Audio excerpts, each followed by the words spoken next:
person cannot see you, you could have a parade in that lane of dead space, and you could just walk your merry way. Because stalking was a timed evolution, but it was also, you had to get a certain qualification by a certain amount of time.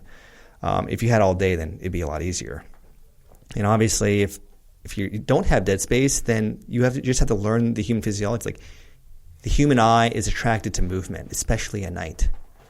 So if you understand that and just slow your roll, be cautious, be thoughtful at every step you take, every movement, be slow, methodical with your stalking to get to that shooting position, to take that shot, things become a lot easier. And it took me, so that phase was hard, and I think I actually may have almost failed out if I remember correctly, but I was able to get through. And the last portion was the actual just shooting portion, and that came much better for me. I think I learned those points of performance and sticking with that, and I loved the math behind shooting at long range. And people think like, well, how hard is it? You just put a reticle on what you're trying to shoot. I'm like, that's not what a sniper is. You very rarely are shooting by putting your reticle on a target. Like, yeah, sure, if you have the time to dial and click into your windage and your dope, which is another word for elevation, sure, you put your reticle on that, and if that's perfect, great. But in the real world, there's changing winds, there's moving targets, and there are targets of opportunity that are not sighted into your 200 or 300 yards that your scope is at. It might be a target that's 600 yards and you're doped in at 300, or a target that's 100 yards and you're doped in at 300. So you have to learn these math problems. Like, well, if there's a left to right wind, I know that, and I have to aim to the person, to the right side of the person's body. Or maybe it's an extreme wind, so I'm going to be more conservative and aim even further to the left. Or the person is further than I'm doped in, so I'm going to make sure I'm aiming 1 or 2 body lengths higher than the person, right? It's a math problem, and it's an art. So I loved the geeky side of that. So I mean, I was all about it, and I was so happy, and so I felt so privileged to gain that skill set to bring back to my platoon. So now you get done with that, and that school actually overlapped with the beginning of Task Unit Bruiser and the workup. So you showed up late as a new guy to our desert training facility out in the Imperial Valley Desert. And I actually remember when you showed up very, very clearly. And there's a backstory that I'm not sure you know about this. So we're out there at the desert training facility, and some of the more senior guys had hazed the shit out of some of the guys. And I saw what was going on, and they did some stuff that was like dumb. And so I grabbed the chiefs, and I was like, "Hey guys, I got to talk to you." So it was the 2 platoon chiefs and the task unit senior enlisted advisor. I was like, "Hey guys, got to talk to you." We got outside. I was like, "Listen, guys, I get it. You guys need to tighten up. This is bullshit. Look, I get what you're doing. I get that this stuff takes place. It's okay. But if you're going to be stupid about what you're doing, we're all going to get in trouble, and it's going to be a problem. So tighten it up, and don't let me see this shit anymore." And the guys were like, "Hey, roger that." I literally walk inside the compound, or I walk back inside the building, and you had showed up while I was talking to those guys, and you got welcomed to your platoon by getting, assaulted and your head partially shaved, like they didn't do a good job. And so I'm standing there, and I come walking in, and someone's like, "Hey, Kim, go report to the commander." You have no idea who I am, but they're like pointing at me, and you look like your eyes are freaking giant, and you just look like you just walked into the craziest things you've ever seen. And you come walking over, and you got a ball cap on, and I'm looking at you, and you're standing at a position of attention. I mean, it's just hilarious.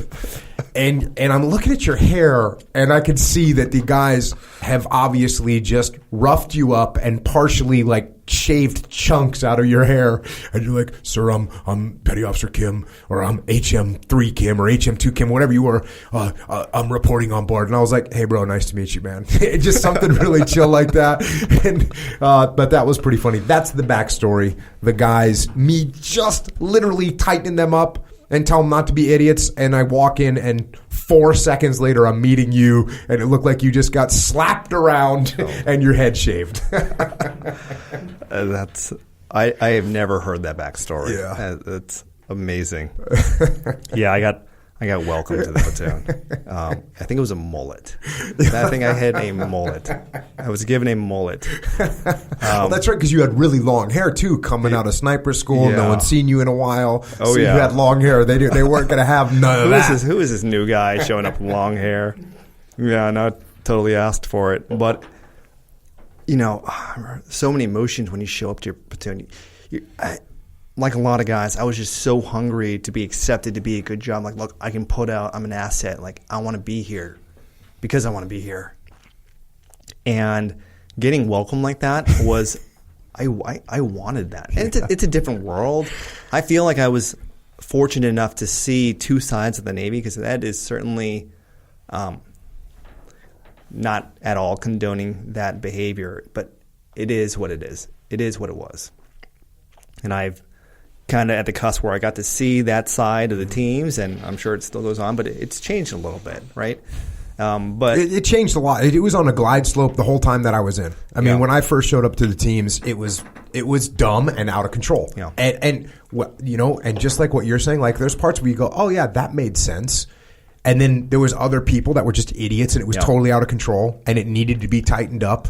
And I saw that glide slope the whole time I was in, and it got to a point where, which is what it was kind of like for us, like, hey, idiots, what are you doing? Yeah. If I'm the commander and I see what you idiots are doing, you're wrong. Yeah. And don't be stupid, and don't do things that you're going to get in trouble for. I mean, it's just dumb stuff. Yeah. So there's, unfortunately, it's a hard thing to police, because in order to police it, you'd have to say, okay, you can do this, but you can't do that. Hey, when I first joined, I was on a ship, and we went across the damn equator. And it was you become have you ever heard of this? You become a shellback? Yeah. So I did that. It was one of the worst hazing sessions I ever had. It was completely condoned by the entire U.S. Navy. What's a shellback? Someone that has been over the equator. So if you've never crossed the equator, then you're a a WOG? I think it's a polywog or a WOG, but they call you a WOG.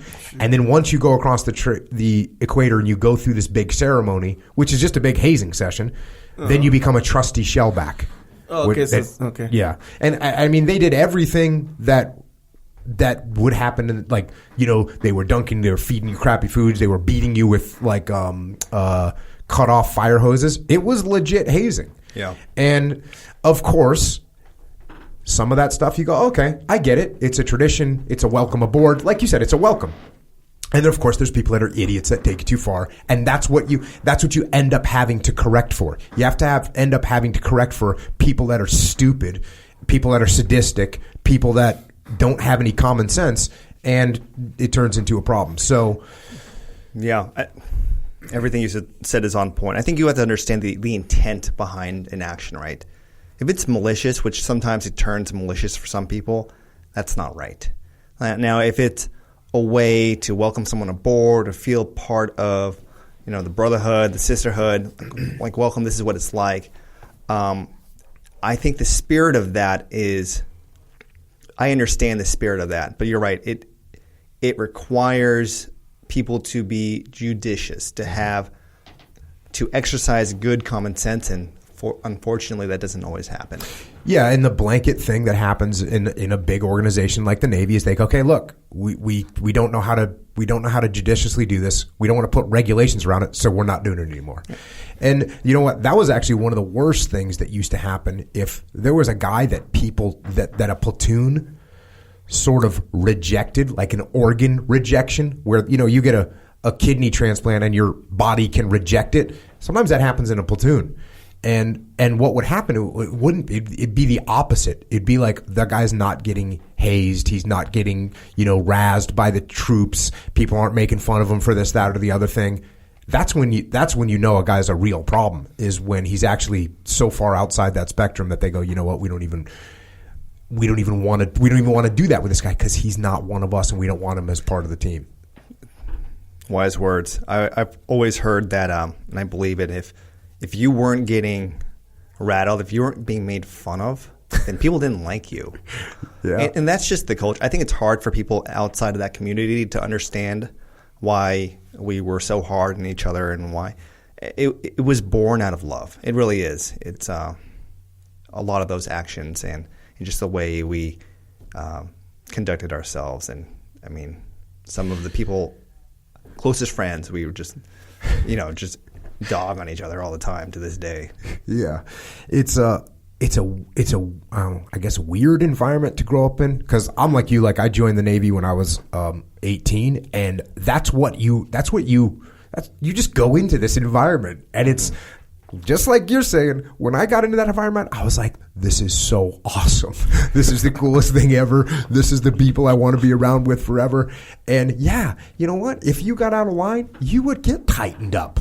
Tightened up.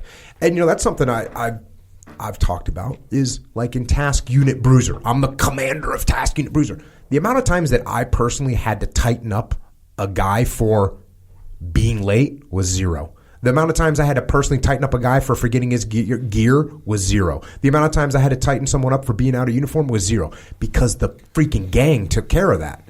And the gang was going to make sure that we were squared away. And that's what that mentality is kind of like. It's kind of like a gang mentality. As it should be, in that respect. Yeah. But that was your welcome aboard. It was. That was funny. So then all of a sudden you're dropped into the middle of workup, and now you see what actually being a SEAL is like now. Yeah. That first trip. Mm-hmm. Did it meet your expectations? It did, absolutely, and exceeded my expectations. I didn't have a benchmark of what a normal platoon was, and actually, I just kind of thought, let me back up a bit. What I've done in the teams is a drop in the bucket compared to what you've done and what a lot of our brothers have done. I've got friends who've done 10 plus deployments. Take that one step further. You say what you've done in the teams is a drop in the bucket compared to me, which is not completely accurate. But even if you accept that fact, what I've done in the teams is a drop in the bucket compared to other guys that were in longer time, better time, more extreme situations. So yes, it goes without saying that both of us, look, man, for me, I did what I could do while I was in. You did what you could do while you were in, but it doesn't go without saying, we're both saying it. What we did in the teams was a fraction, a little minuscule compared to, first of all, the teams as a whole, and second of all, plenty of individuals who are way better, way smarter, did 10 times the deployments that you and I did, which is crazy to think about, but that's what happens. Yeah. So, yes. And that extends to other services like our Marine Corps brothers and sisters. For sure. Army soldiers, Air Force. I mean, just a drop in the bucket. But in that context, I didn't know what a normal platoon was. So I kind of thought all platoons were like Charlie Platoon, a Task Unit Bruiser. And I've come to realize later on that we were maybe a little more aggressive than the average task unit. But I loved it. I mean, I was finally in the situation that I wanted to do, that I felt a calling to when I was growing up in my adolescent years, that I felt I was born to do. And for the first time, I felt accepted. I never felt accepted growing up. Not even, sure, I had friends, and I went to a Korean church, and I had some Korean friends and from my parents, but in a lot of ways, I was always felt in between worlds. And that had an impact on me. Like, I didn't really feel well accepted by an in a lot of ways, the Korean American community, because I remember just being teased just because I was like too white.